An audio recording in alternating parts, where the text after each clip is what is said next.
Street fight, 2054 83rd Street, Brooklyn. Spring 1975. Victor. I was already terrified at the prospect of my upcoming street fight with Victor, the neighborhood bully. Victor had appeared on 83rd Street out of nowhere a few months earlier, strutting down the block wearing tight blue jeans and an even tighter white t-shirt.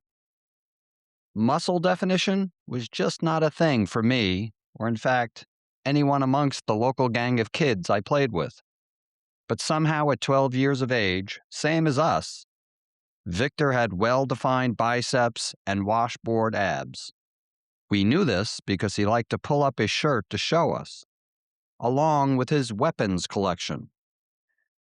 He owned a set of chuka sticks, 2-foot-long pieces of wood attached by a chain, which he manipulated menacingly, with blurring speed and exceptional dexterity, above his head, between his legs, and inches from our faces.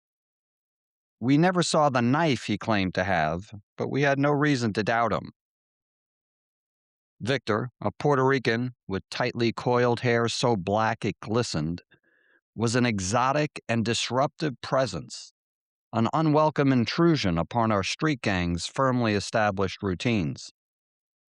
It never occurred to us at the time, but he was exceptionally attractive, with unblemished, smooth brown skin, gleaming white teeth, classically chiseled features, and huge, dark eyes.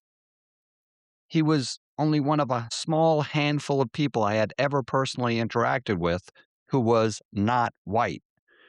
New York City is famous as a melting pot, but the Bensonhurst of my youth, with the exception of several local establishments owned by Asians, was deeply insular and overwhelmingly white.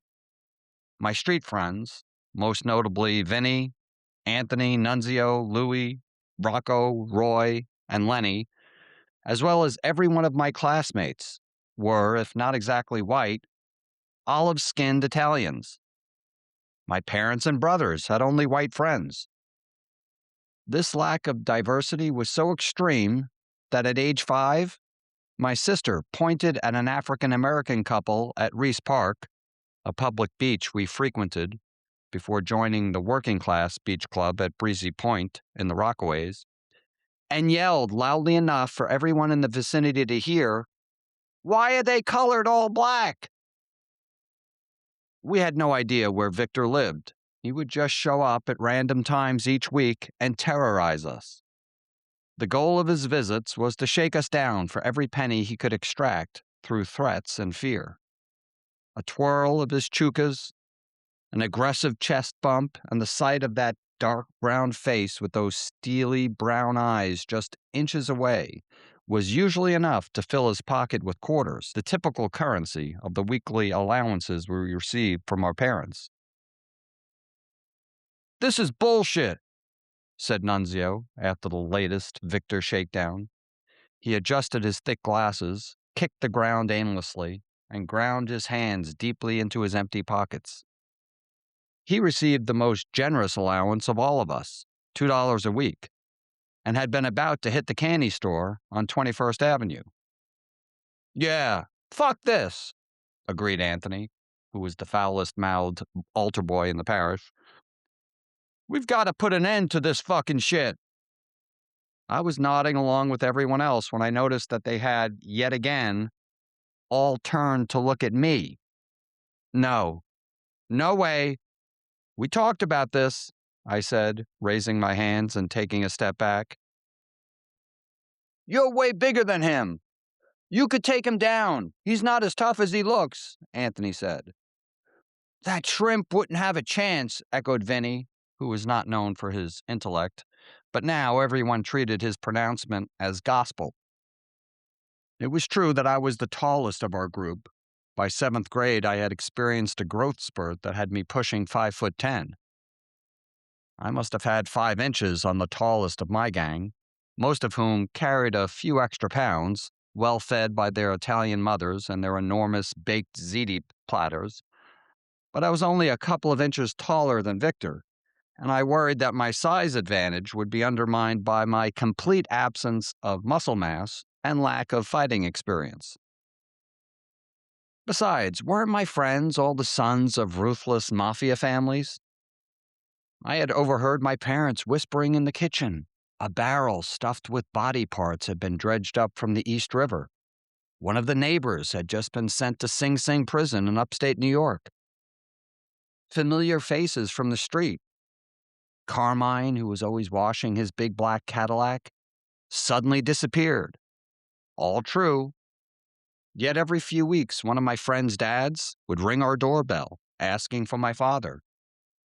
Mafia folks had respect for his position of authority as a lieutenant in the police department and would come to him soliciting advice or assistance, usually domestic in nature, at least once prompting a conversation between my father and one of my street friends about some trouble he had gotten himself into at school. Hours later, a steaming plate of eggplant parmesan would be delivered to our house by the diffident wife, who would present her offering with downcast eyes and the only English words she knew: "Thank you." If the fathers really were tough, they did not pass this trait down to their progeny. As this aggrieved, anxious group of well fed fireplugs looked up at me, Jerry their savior, I could not help but think that they were more mama's boys than future hitmen. I returned their stares. I took a deep breath, pursed my lips, narrowed my eyes, then said in a determined voice, "Okay, next time Victor comes on the street, I'll kick the shit out of him." I regretted these words the second they left my mouth and penetrated my gang's thick skulls. Of course, Victor was going to kill me. Not metaphorically, he was going to rain down blows on my head with his twirling chukas, knife me in the chest, and leave my body in a bloody heap on the street. Stickball. The default pastime on the street and the perfect way to get my mind off of Victor was a game of stickball. Stickball was a game of the streets, played only on the street, designed around and integrating all aspects of the street. It roughly followed the rules of baseball, but instead of a diamond, the entire field of play was squeezed into a long, narrow one-way street. Today, 83rd Street is almost denuded of trees, ravaged by disease and homeowners tearing them down to build their own driveways. But in the 70s, a solid wall of trees lined both sides of the street. Parked cars squeezed into every space, left and right, dominated by cavernous American sedans. Chevrolet Impalas, Buick LeSabres, Oldsmobiles, Ford LTDs, and Cadillacs. In stickball, sewer covers, heavy circular cast iron plates the size of garbage can lids, were crucial landmarks. The batter stood at the first sewer, home plate. First base was on the right side of the street, a square drawn in chalk on the asphalt next to a parked car. The second sewer in the middle of the street was second base. A runner circling second headed to third base directly across from first on the left side of the street. Any ball hit beyond the distant third sewer without being caught was an automatic home run. Balls careening off cars or ricocheting off houses that bounced back into the street were considered in play. If the ball got trapped on a roof, a garden, or under a car, it was out of play. Getting enough folks to initiate a game was never a problem. All that was needed were first, second, and third basemen and a couple of outfielders, one short and one deep. In the worst case scenario, you could always pull a girl out of one of the houses and make her stand in any position. Mary Rose or Angela or Teresa or Sophia or Rosa were interchangeable and sometimes even caught a ball. I don't remember one of the girls ever batting. The game kicked off. When it was my turn to hit, I stood on the home plate sewer cover, bat in hand. While we could buy specialized stickball bats, they were essentially broomsticks made of wood and equally long and narrow. The ball was neither a real baseball, this would break the bat at the first swing, nor anything as heavy as a tennis ball, which would send painful shock waves up through one's hands and arms while propelling the ball no farther than the first sewer. The only ball we ever played with was called a Spalding, pink and bouncy and light. The Spalding is the ball I used during the countless hours spent playing stoop ball by myself, throwing it against the steps leading up to my front door, collecting points based on whether it ricocheted back on one bounces, two bounces, or ideally in a line drive after hitting the top edge of any step. There was no pitcher in stickball. With the bat in my right hand, I gave the Spalding a few experimental bounces with my left. It was crucial to ensure the ball had not lost its zip. This one was perfect. With each snap of my wrist, it bounced up to hip height with a satisfying popping sound. The street ahead was so long and narrow that, with cars parked on both sides, only one vehicle could have passed at a time, even if it weren't a one-way street. From my vantage point at home plate, I could see my house through the trees to the right, 6 doors down. The next one in line belonged to Mrs. Dunai, my potato pancake friend, whom I used to visit almost every day. And the final house on that side of the street belonged to the exterminator, Jack, who spent most of his day on the front stoop, his 2 vicious German shepherds at his side, waiting to rush down the steps and pounce on any parking spot the second it opened up. Jack's stoop was adjacent to the immense red brick wall of the 3-story public elementary school, PS 128, which loomed over the rest of the block. "Car! Car!" called out the fielders who had been waiting for me to take my swing. I turned back in plenty of time to see the car that had made a left onto 83rd Street from 20th Avenue and was now heading towards us. We all stepped to the side, leaning against parked cars as it drove slowly past us down the street. Traffic was fortunately light on 83rd Street. We usually had a few minutes between car alerts, and drivers generally drove cautiously when they saw kids playing. The major thoroughfare in the neighborhood was 86th Street, whose overhead trains could be heard rattling and clanking blocks away, even through my back bedroom window, where I nevertheless slept soundly, oblivious to the noise of the city. Hitting a ball straight down a narrow, car-lined street overhung with trees, using a skinny bat and a highly bouncy ball, took a fair degree of skill. I returned to the home plate sewer and retested the ball. I looked up and eyed my target, the third sewer, a couple of 100 feet distant. With runners on first and third, if only I could hit the ball on a fly beyond that landmark without it being caught, it would be a 3-run homer. It was crucial to get the bounce just right, tossing the ball on the street far enough ahead to give the batter room to step into the swing with momentum, and time it so that the Spalding bounced up and then down to waist level exactly at the point of contact. Imagine the level of coordination it would take to hit a golf ball which bounces up from its tee as you try to drive it perfectly straight down a narrow fairway. Many stickball at-bats resulted in big whiffs, sad dribbles underneath parked cars, and errant drives into front porches and patios. We spent lots of time searching for balls swallowed up by thick hedges. I would not be surprised if an aerial view of the street today revealed a Spalding atop one of the roofs. The Babe Ruth of stickball on 83rd Street was my older brother Danny, who had played in an earlier era, with the big kids in the block who had now grown out of the game.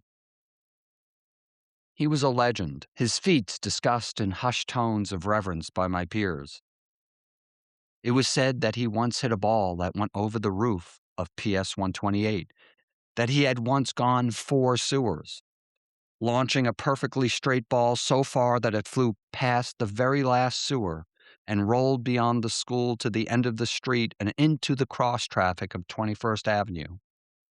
That playing deep outfield, he had made an impossible catch, turning his back to the batter as the ball sailed over his head, sprinting and extending his hands at the very last moment, snatching it from the air like Willie Mays' iconic grab. I knew I would never be half as athletic as Danny, who was highly skilled at every game he played. He could pitch a ball shockingly fast. Occasionally, my oldest brother, Frank, would play a pitch and hit game with Danny in front of the double garage at the end of 83rd Street, across from PS 128. Danny took his position in the middle of the street while Frank, wearing his thick black glasses and clutching his bat tightly, stood in the batter's box in front of the garage door. The strike zone was defined by one of its waist-high square panels.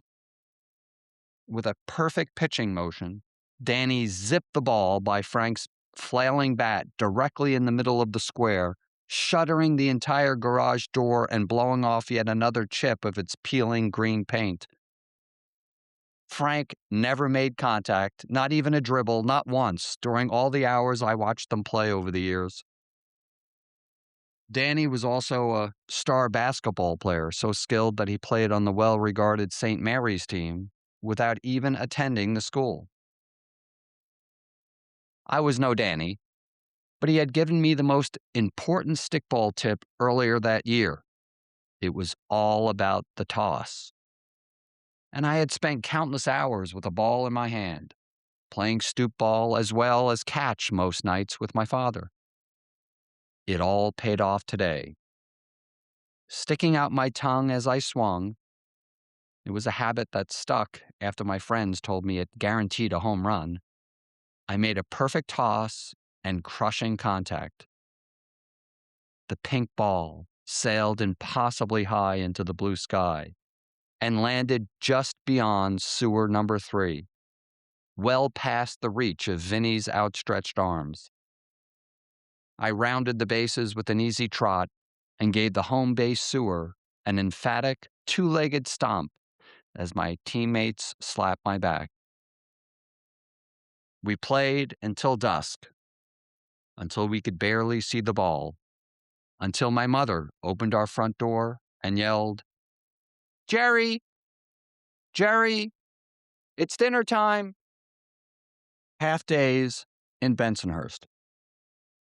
The days passed slowly, and my dread mounted. Victor could show up at any moment. But on Wednesday, I felt it was safe to let my guard down. My grammar school, St. Mary Mother of Jesus, had half days on Wednesdays, which meant that I was the only one of my street gang not in school. Though they were also Catholic, my friends attended PS 128 at the end of the block. Despite their limited means, my parents had made the decision to forego the free option of public school and instead spend what in today's dollars would be thousands a year in tuition to provide me and my siblings what they believed to be a superior education. What mattered to me on this particular Wednesday was that Victor was unlikely to stalk a street bereft of potential victims. "Could you pick up cigarettes at White Mountain on your way home?" my mother asked as I headed out the door. On every other day of the school week, I would be sitting at the kitchen table scarfing down the lunch my mother had prepared, almost always a sandwich made with Wonder Bread, 3 Kraft cheddar cheese slices, and a slathering of Golden's mustard, cut diagonally into 2 triangles. St. Mary's had a lunchroom where most students ate, but I preferred to rush home and sit with my mother. But on Wednesdays, I ditched the cheese sandwiches, went out to eat. "Okay, I might be a while. After lunch, I'm taking a walk on the shore." I took a left out of the house and walked under the shade of the trees towards 20th Avenue, where I took another left in the direction of 86th Street. The first commercial establishment I passed was the Chinese laundry we visited every week. My parents lived and died at 2054 83rd Street without ever owning a washer or dryer or a dishwasher. As usual, the owner, a short, wiry Chinese woman of indeterminate age, with a helmet of jet black hair and wearing what looked like pajamas, stood in the entryway with a scowl on her face. Her eyes followed my every step as I passed. In all my many visits to the laundry, I was usually the one tasked with monitoring our laundry's progress, inserting another quarter, pouring in soap, or transferring wet clothes from the washer to the dryer. Never once did this woman not screech at me at the top of her lungs. No! No! Like this!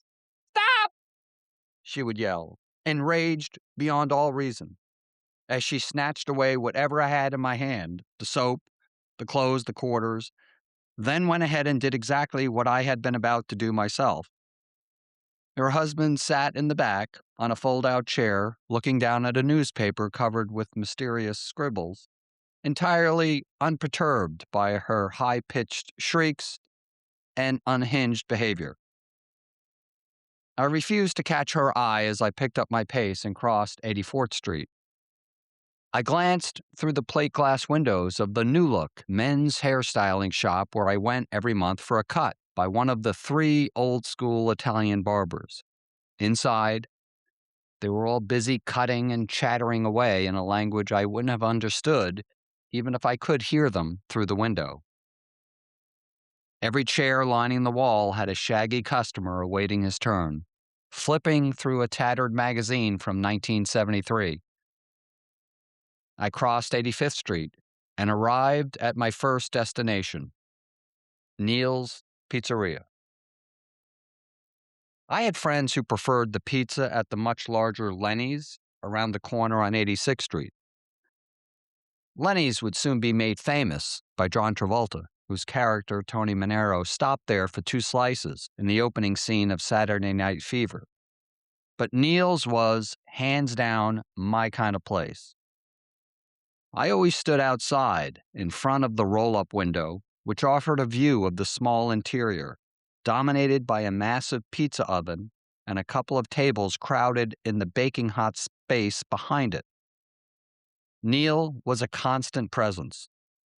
He was short, at most 5'5", with receding black hair, and always wearing a white t-shirt and apron, both stained with red sauce and grease. No matter when I arrived, he was beaded with sweat and in the midst of frenetic, multitasking activity, twirling pizza dough over his head with a dramatic flair, sliding a steaming pie into a pizza box, tying it shut with string exactly the same way every time, opening and closing the oven to assess the progress, extracting change from the register. His voluminous, speechless wife, also a permanent fixture, more than took up any of the space freed up by Neil's small stature. Their entire day was spent squeezing past each other in the narrow corridor between the counter and the oven. Both bustled without pause. But they were never too busy not to acknowledge my arrival, he with a familiar nod, she with a smile. Without asking, Neil would take a slice from the pie on the counter, slide it into the oven, and wait till the cheese was bubbling and the crust perfectly crispy. His wife set down an ice-cold Coke. I placed 2 quarters on the counter. If I happened to be flush with cash, at least $1, I might spring for the even more delicious calzone, a folded pizza oozing with melted cheese and pepperoni. As a change of pace, instead of a slice, I sometimes opted for a square, with its thicker dough and more generous toppings. What I learned later is called a Sicilian. For dessert, at a cost of a quarter for 3, I could not resist the zeppoli, deep-fried balls of dough doused with white sugar. My go-to in the summer was an Italian ice. Mist from the open freezer door shrouded Neil's wife as she scooped up one or two flavors from the multicolored tubs. The tartness of the lemon made my face pucker. Neil was unfailingly pleasant, a source of nonstop banter, commentary, and neighborhood news. But you did not want to mess with him. A kid trying to leave without paying was likely to find himself being pursued down 20th Avenue. Neil running comically fast on his tiny legs, his apron blowing in the wind, wielding his razor-sharp pizza cutter. The nearest he ever came to using it was when an older teenager sitting at one of the back tables with his friends made the potentially fatal mistake of mocking Neil's wife, not only for her size, but for her admittedly copious facial hair. After several minutes of admonishment and threats of decapitation by Neil, the kid departed, pale, shaken, and permanently banished. I wiped my mouth, thanked Neil and his wife, and continued on my way to 86th Street, the neighborhood's main artery. 2 years later, it was at this intersection that I happened upon the filming of Saturday Night Fever's opening scene. Surrounded by cameras, John Travolta strutted down the street and stepped into Shirt Town on the corner just as he finished his slices from Lenny's. On this day, I turned left and continued along 86th Street, the deafening elevated trains rumbling periodically on the tracks above me. After passing our family's favorite movie theater, the Benson, the wide sidewalk became crowded with the stalls of one fruit and vegetable store after another, each one displaying countless boxes of produce in every shape, size, and a dazzling array of colors. I had to weave my way between throngs of stout, dark-shawled Italian women with their baskets, bulling their way from stall to stall, intent on sniffing out the very best tomatoes. The air smelled first sweet with the aroma of the fresh produce, then rank closer to the curb, where vegetables had fallen from their boxes and rolled down the sidewalk to the street, squished along the way by the pedestrians, then left to rot in the sun. The scents emanating from the open doors of the butcher, baker, and cheese shops added to the sensory overload. I continued through the chaos of 86th Street, passing bagel shops, corner grocery stores, and restaurants, until I reached Bay Parkway, where a right turn and 10 minutes of walking took me to the open waters of Gravesend Bay. Along the way, I stopped for a drink at a water fountain in Bensonhurst Park, where I once spent hours at its playground, but now played at its softball field with my neighborhood friends and its paddleball courts with my father. From the park, I walked underneath the highway, the Belt Parkway, to a parking lot that accessed the shoreline walking and bike path, which headed right and paralleled the highway. My brother Danny worked at the mall across the street, at a department store called E.J. Corvette's, a mid-market clothing and household goods chain. My father always insisted that this name stood for 11 Jewish Korean veterans, but I was skeptical. Why would it take 11 people to open such a modest store? I inhaled deeply. As the wind gusting in from the bay blew back my hair, I took in the view. The inlet in front of me, 2 miles wide with Staten Island on the far shore, was the main waterway leading into New York City from the Atlantic. Turning to my right, I could see the Verrazano Bridge, spanning the mile-wide Narrows, which connected Brooklyn to Staten Island. 11 years after it opened, it was still an engineering miracle and the world's longest suspension bridge. Beyond its 2 massive towers, the Statue of Liberty stood alone in the New York harbor, framed by the Manhattan skyline behind it. I stood with my hands on the railing separating the path from the water. Low tide revealed the rocks below, draped with seaweed and smelling of the ocean. The perfectly blue sky was free of haze on this blustery spring day, framing a dazzling view that never lost its impact. I set off on the path in the direction of the Verrazano, 2 miles distant. The bridge would be my turnaround point today, but if I had continued 2 miles farther, I would have reached Severian High School on Shore Road, where I would enroll after graduating from grammar school. As a member of its track and cross country team for 4 years, I would run thousands of training miles on this path in blistering heat, biting cold, relentless winds, and torrential downpours, often twice a day, in the darkness before classes started and then after school, when most other kids gathered at the bus stop, eager to get home. Little did I know that a less virtuous experience was about to befall me on this very path just 6 months hence, weeks after my father's retirement from the police department after 20 years of service. He decided to reward himself with a solo trip to Las Vegas, which, despite the system he had developed to beat the house, turned out to be no more profitable than his horse racing bets, placed like clockwork at the off-track betting outlet on 86th Street. With whatever dollars he had remaining upon his return, he purchased a used scooter from Italy, a Vespa, which had more power than a moped but less than a motorcycle. For some insane reason, which he had no ability to explain to my mother in the aftermath, he acquiesced to my entreaties to let me ride it. I was 12 years old, in grammar school, and helmets weren't a thing in those days, at least in the Conley household. "Don't go far," he advised. That was the extent of his instruction. I interpreted his guidance broadly. The Verrazano Bridge was not far. I had walked there, after all.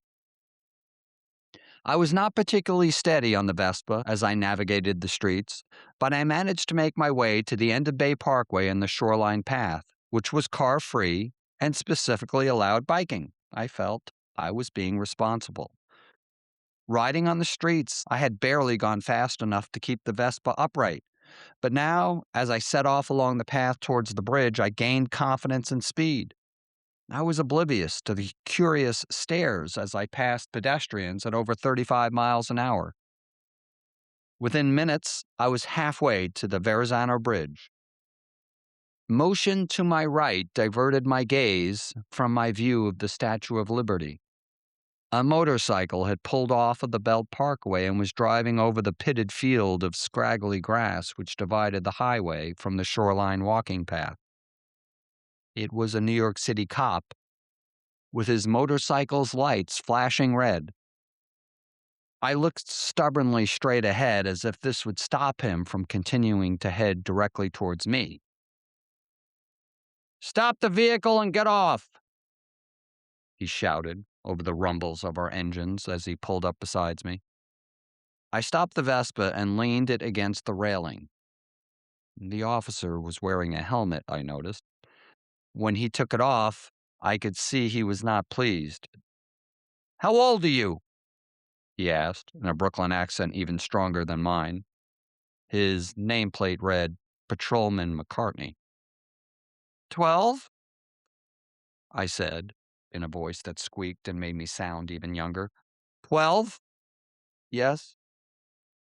Who let you drive this? My father? His eyes widened. Your father.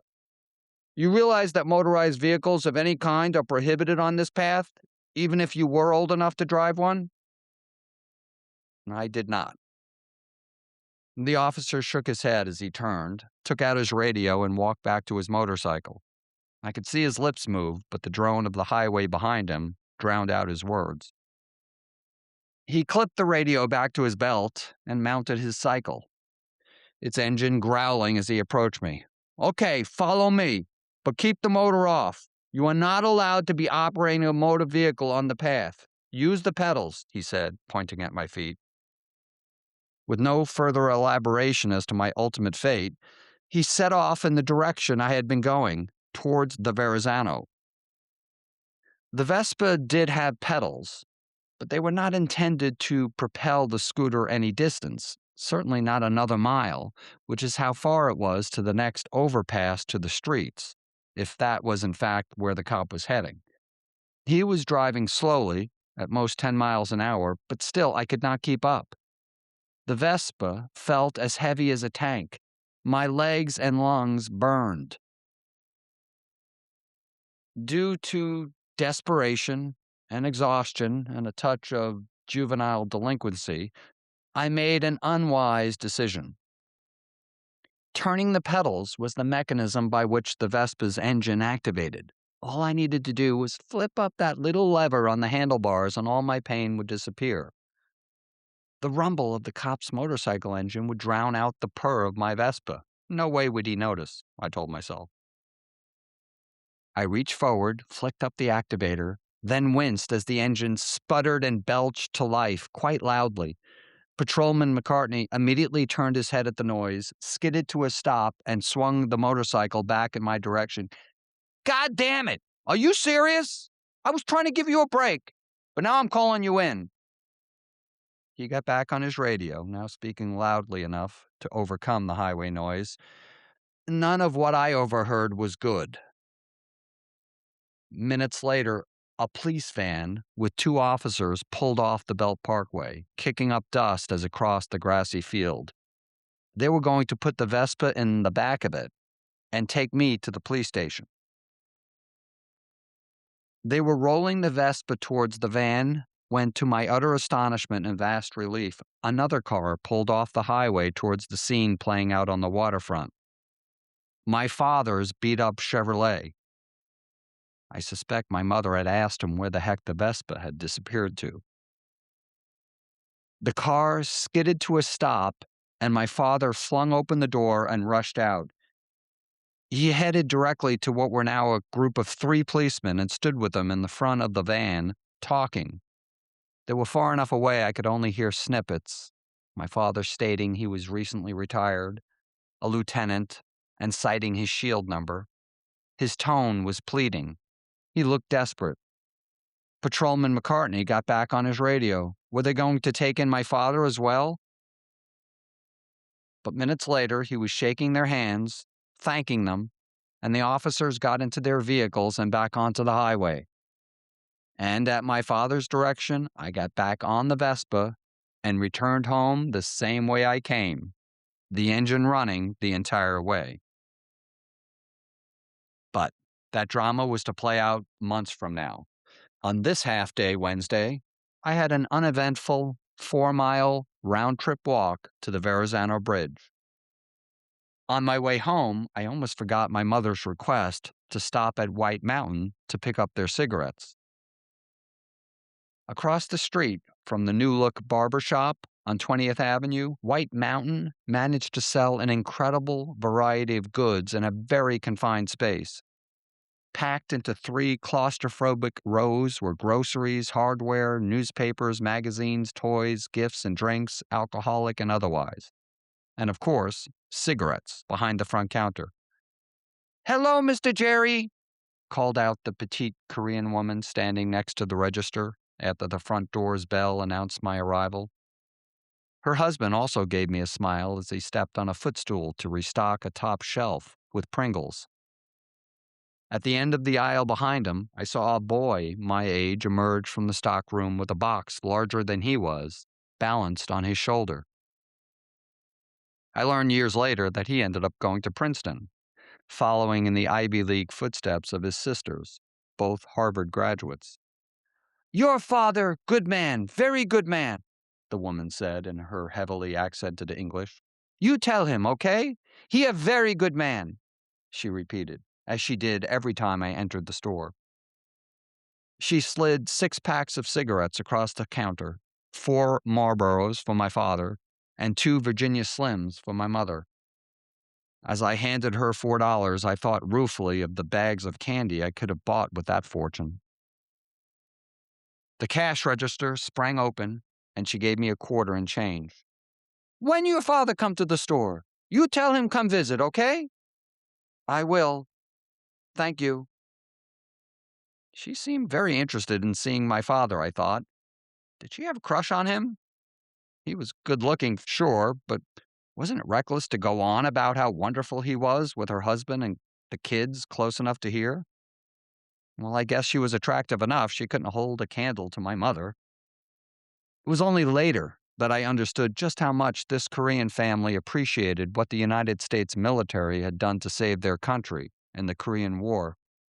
She might have thought he was handsome as well, but what really made my father special to her was his decision to volunteer for the Army in 1951, then spend over 2 years on the front line in South Korea. My thoughts upon leaving White Mountain that day were more prosaic. I did not like that my parents smoked. I knew nothing specific about the health consequences, but common sense told me it could not be good for them. And they cost a lot of money at a time when we didn't seem to have much to spare. I also hated the smell, which permeated every article of my clothing and every piece of furniture. I particularly dreaded getting into the car when I knew it would be full of smoke. Long drives to the Hamptons always caused car sickness. Turning the corner onto 83rd Street, I came to a decision. This would be the last time I'd ever agree to buy cigarettes for my parents at White Mountain or any place else. I walked the rest of the way home with determined steps. V-Day. By Saturday of that week, there still had been no sign of Victor.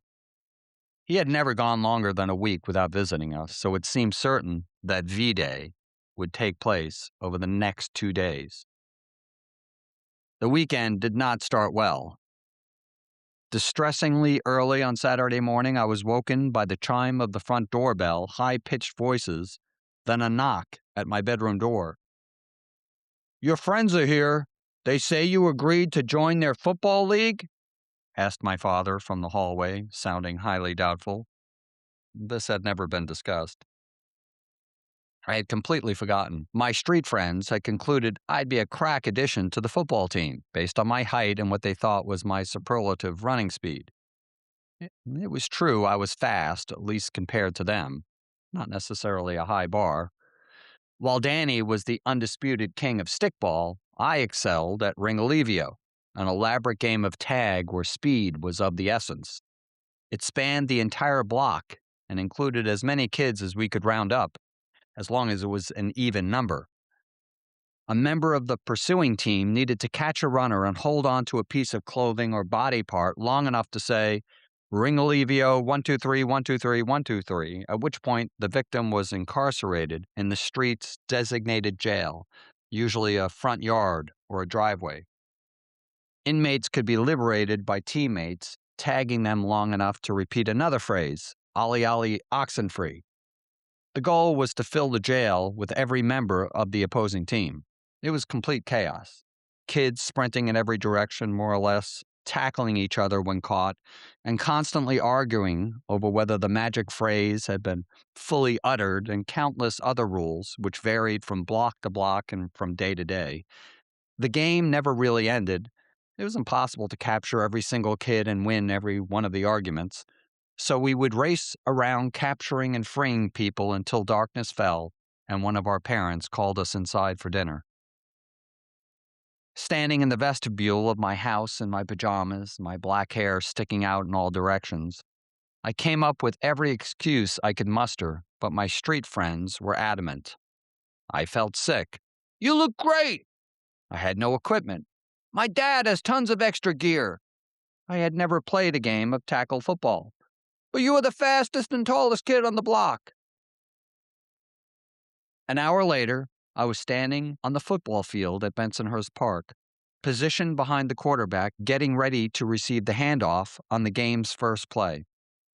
As the running back, I would have no place to hide. I could barely see through a helmet 2 sizes too small, and with all the unfamiliar equipment weighing me down, I did not feel fast. I felt sweaty and faint. The opposing team, composed of kids from 81st Street, lined up across from us, ready to pounce. They all looked much older than us. The next moment passed in a blur. One second I was standing there wondering if I was going to pee in my football pants, so tight I had lost all feeling in my privates. The next moment, the ball appeared in my hands, and without moving a single inch forward, I found myself at the bottom of a mountain of boys who all seemed to be as massive as my best friend, Joseph Alberga. These huge, pasta enriched Italian hunks were squeezing my body to a pulp. From the bottom of the pile, I opened my eyes. Blades of grass poked into the helmet. Clots of dirt stuck to my cheek. My head was pointed to the left, not because I had turned it that way, but because the pile pressing down on me had put it there. And what I saw, through the grass and the dirt and the tangle of legs and arms draped over my body, was my father on the sideline, looking deeply concerned. I was back home 30 minutes later, exactly as long as it took for my father to extract me from that pile and drive me home. Neither of us saying a word. In the decades since, not once have I ever again put on a football uniform. This was not an auspicious, confidence building start to a weekend that I desperately wished would culminate with my kicking Victor's Puerto Rican ass all over the street. So after the football fiasco, I felt sulky and grumpy and determined to cause trouble, like I needed to prove that I really was the badass my friends believed me to be. My friends were either still playing football or enjoying post-game pizza, so I was on my own. I left the house, hands in my pockets, staring down at my kids' sneakers as I headed right in the direction of PS 128. I knew full well what I intended to do when I walked out my front door, but still pretended to myself that the idea had just occurred to me. I stopped on a dime in front of the school, crossed the street, stuck my hand through the fence of the house with the gravel-filled front yard, and grabbed a handful of stones. Italians in my neighborhood loved their stone and concrete and gravel. Anything that dared to grow got paved over immediately. I sorted through the stones, tossing the rejects onto the sidewalk, until I had 10 perfectly sized pieces. I waited for a car to pass, then stood in the middle of the street across from the school. Using an arm that was not nearly as good as Danny's, but still quite above average, I reached back and gave one of the rocks a great hurl up to the school's second story, where it went straight through a small square pane of glass and into a classroom.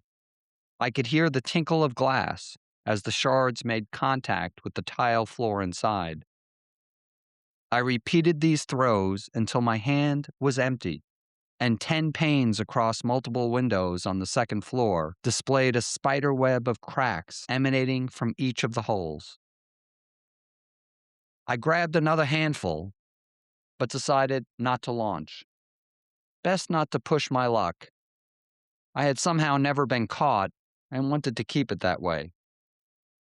Like a modern-day Hansel, I created a trail behind me as I let gravel fall to the ground on my way to the big corner house where the Hasidic Jews lived. Along with the Conley family, the Hasidics were amongst the only non-Italians in the neighborhood. Their communities tended to cluster tightly together, and we happened to live down the street from one such enclave, a collection of 10 homes and a small synagogue along 21st Avenue, between 82nd and 83rd Streets. Aliens landing amongst us could not have struck us as more strange and foreign than this ultra-conservative religious sect. The men wore big black hats on top of curly mops of hair and flowing beards. No matter the weather, heavy black coats draped their bodies, and white tassels hung from their waists. The women, all with shaved heads and wearing wigs, wore shapeless, conservatively colored dresses that covered any trace of skin.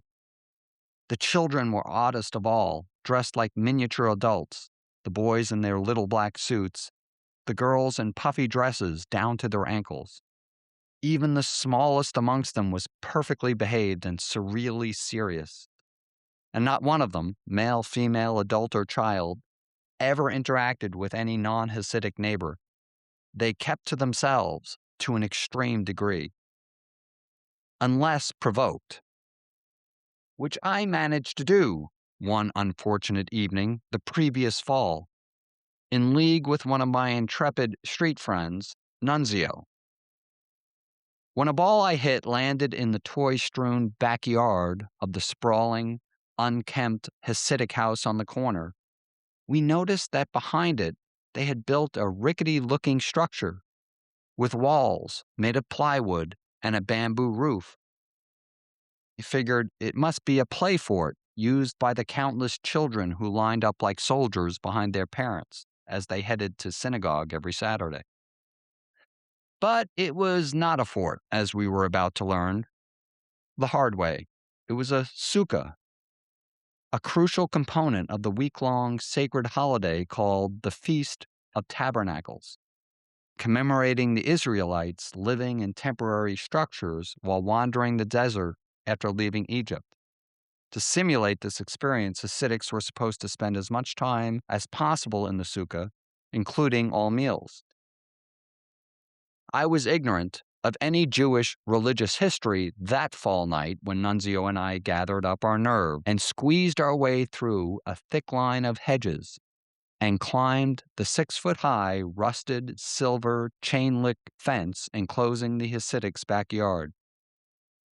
The sun had just set, but it was so dark behind the high bushes, which blocked out the street lamp across the street in front of the school, that my eyes had to adjust for a moment before I could take in the surroundings. The house seemed to be unoccupied. Not a window was lit. The garden was eerily quiet. And as expected, the hut was equally dark and lifeless.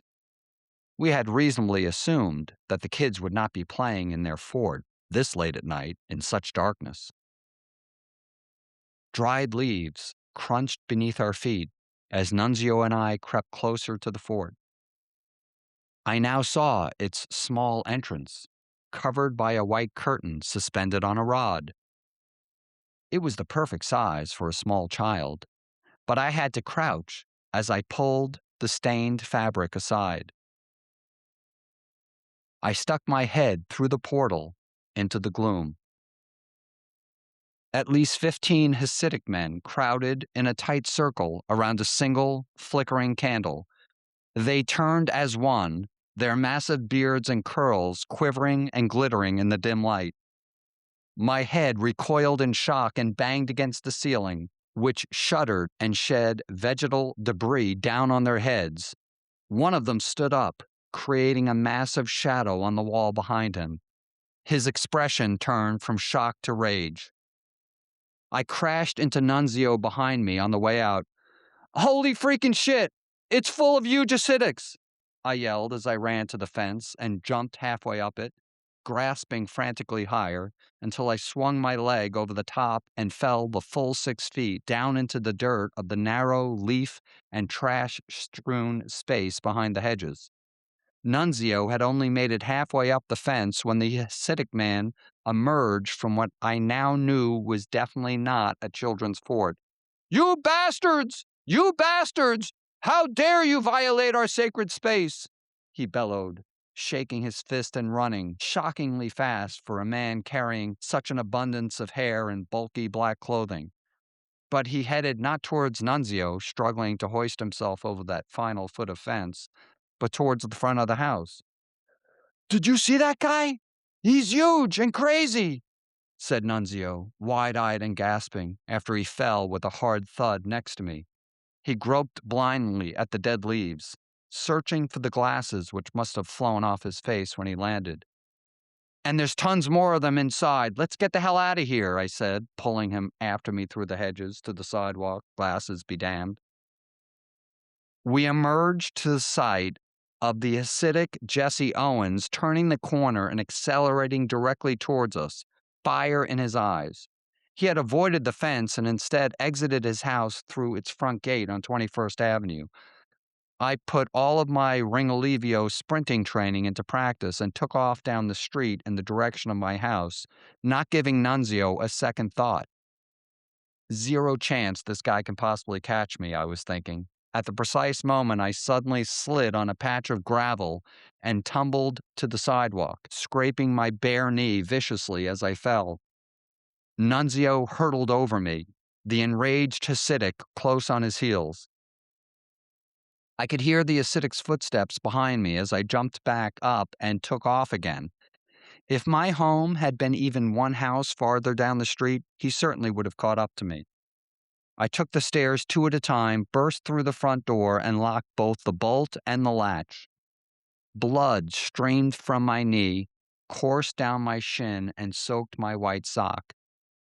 The scar is still visible today. I stood breathless, with my back to the door, and prayed the Hasidic would not ring the bell. Months later, full of piss and vinegar on the Saturday afternoon after my football beating and rock throwing, I came to a stop directly in front of that same Hasidic house on the corner, daring that huge, hairy guy to come out and chase me again. This time would be different. I'd give him a piece of my mind, as my mother liked to say. What kind of adult chases children around the neighborhood? I was just trying to play in his kid's fort.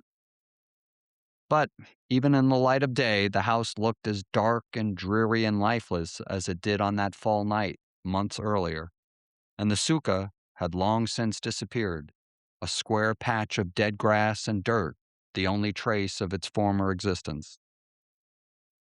The large Hasidic was nowhere to be found. Nor did Victor show up on Saturday. Instead of fighting, I went to the 6 p.m. Mass at St. Mary's and prayed that by some miracle, tomorrow would not be V-Day. I woke up earlier than usual on Sunday, the entire dreaded day yawning before me. I'd normally be one of the first kids out on the street, knocking on doors until there were enough of us to start our first game. Today, after eating my cornflakes, I hung out in my room, looking for something to fill the time. I was bored enough to pull out the dusty box from under my bed, the one housing my impressive collection of G.I. Joe action figures. It must have been 2 years since I had played with them. One unfortunate soldier had severely disfiguring burn marks, a result of my odd decision several years back to remove his fuzzy brown beard by tying his face to the light bulb in my room for so long that the plastic melted and the burning smell sent my mother knocking on the door. For some reason I couldn't quite appreciate, playing with those childhood toys that morning gave me a sense of comfort and security. The doorbell rang. My friends wanted me to come out and play. I stowed my G.I. Joes back under the bed. The box would never be opened again, and joined my friends downstairs. We all knew today was the day, but no one mentioned Victor's name. Our casual banter could not mask the underlying tension. 10 minutes later, I was standing on the home plate sewer, about to take a swing of my stickball bat, when I noticed my friends looking past me to a point down the street. I turned back and followed their gaze. Victor was sauntering in our direction on 20th Avenue. He was wearing what must be his only set of clothes, tight blue jeans and a white t-shirt, like a juvenile extra playing one of the sharks on the cast of West Side Story. Was it my imagination, or had he grown bigger and even more ripped since I had last seen him just a week ago?